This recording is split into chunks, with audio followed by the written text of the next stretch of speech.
Добрый день, уважаемые абитуриенты! Разрешите представиться. Зовут меня Шанина Юлия Александровна. Я заведую кафедрой русской литературы БКПУ имени Акмуллы и являюсь руководителем образовательной программы «Русский язык и литература» на уровне бакалавриата. Это педобразование с двумя профилями подготовки. Сегодня мы с вами поговорим о вступительных испытаниях «Литература». Это вступительное испытание предполагается сдать в дистанционной форме и вид экзамена тестирования. Всего в тесте вам будет предложено ответить на 25 вопросов. На это вам дано будет всего 60 минут. Исключение составляют те абитуриенты, которые имеют ограниченные возможности здоровья. Но для этого вы должны предоставить в приемную комиссию соответствующий документ. И вам будет дана только одна попытка для прохождения тестирования, поэтому нужно быть очень внимательными. Проходной балл для того, чтобы принять участие в конкурсе, это 40 баллов. И максимально вы можете набрать 100 баллов за прохождение тестирования. Структура тестовых занятий представлена на слайде, то есть всего 5 разделов, которые проверяются в ходе сдачи экзамена. Они идентичны тем разделам, которые представлены в ЕГЭ по литературе. Единственная разница: в ЕГЭ по литературе также включаются сегодня и тексты из зарубежных авторов, но вот в рамках данного вступительного испытания проверяются ваши знания именно в области истории русской литературы от Древней Руси до 20 века. Дистанционная форма сдачи имеет свои особенности, но прежде всего заранее вам будет выслан логин и пароль для того, чтобы войти в свою учетную запись. И будьте внимательны, вам до начала вступительных испытаний нужно обязательно скачать логин и пароль, проверить его, перезайти в свою учетную запись. И внимательно проверяйте почту, папку спам или промо-акции. В том случае, если вы не обнаружите нигде письма, то заранее по горячей линии свяжитесь с приемной комиссией, и для вас решена будет эта проблема. Накануне каждого экзамена, накануне прохождения данного испытания вам необходимо сфотографироваться, прикрепить цветное фото, где будет видно ваше лицо, и разворот паспорта, для того, чтобы члены приемной комиссии убедились, что именно вы сдаете экзамен. И помните, что время ограничено, это 60 минут, и вам дается всего лишь одна попытка.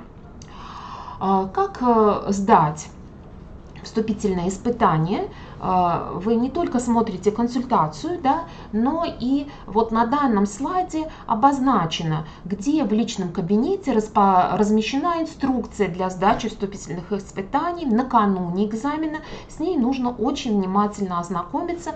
И если будут еще какие-то вопросы после прослушивания консультации, изучения всех материалов, вы звоните на горячую линию. Как найти расписание вступительных испытаний?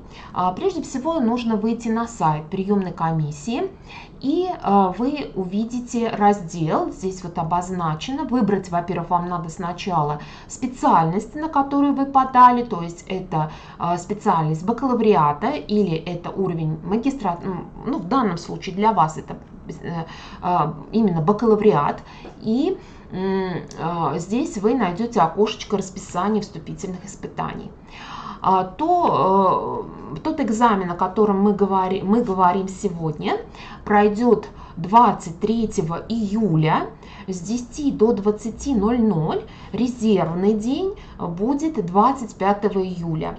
Это для тех, кто подал документы до 20 июля, то есть тех абитуриентов, которые собираются обучаться на бюджетной основе. Для тех абитуриентов, которые подадут уже заявление после 20 июля, то есть 21 по 12 августа, здесь они уже обучаются на конкурс на занятие мест коммерческой формы обучения имеют возможность здесь вот еще принять участие в конкурсе. И уже этот экзамен состоится 18 августа, резервный день будет 20 августа. Но для того, чтобы пройти испытание именно в резервный день, необходимо подтвердить ту официальную важную причину, по которой вы не смогли сдать экзамен в обозначенный день. Как подготовиться к сдаче приемного экзамена? Опять же, вы выбираете раздел «Бакалавриат» и «Специалитет», затем находите программу вступительного испытания «Литература». Здесь в этой программе опять же прописан порядок сдачи экзамена и содержание разделов уже подробно расписано, то есть здесь дан перечень тех литературных произведений, знания которых будут проверяться в ходе экзамена. И ваша задача накануне экзамена, конечно, познакомиться с этими произведениями. Предполагается, что вы их все читали уже в полном объеме, но по учебникам, пособиям вы повторяете их содержание. По теории литературы вы видите вот как примеры заданий, да, то есть в основном это касается проверки тех или иных знаний в области теории литературы. И это и проблемы жанра, это и проблемы средств художественной выразительности и так далее. Ну вот на слайде представлены разные виды тестов, либо на чисто теоретические, либо с уклоном практического применения. Ну, допустим, определить стихотворный размер того или иного отрывка.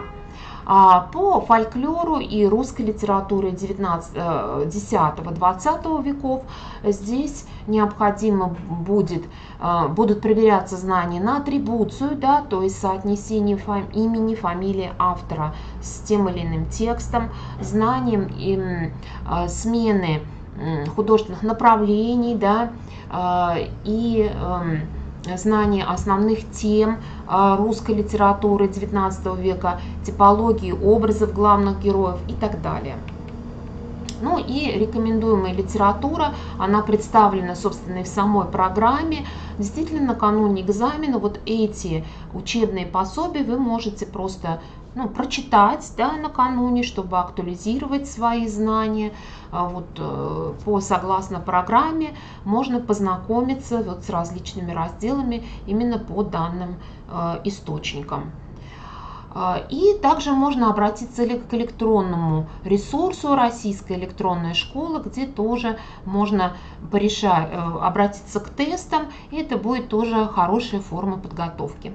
На этом слайде вы видите контакты, вы можете либо обратиться по телефону, либо по почте, по электронной почте. И я вам обязательно отвечу. Спасибо за внимание. Я вам желаю удачи, успешного сдачи экзамена.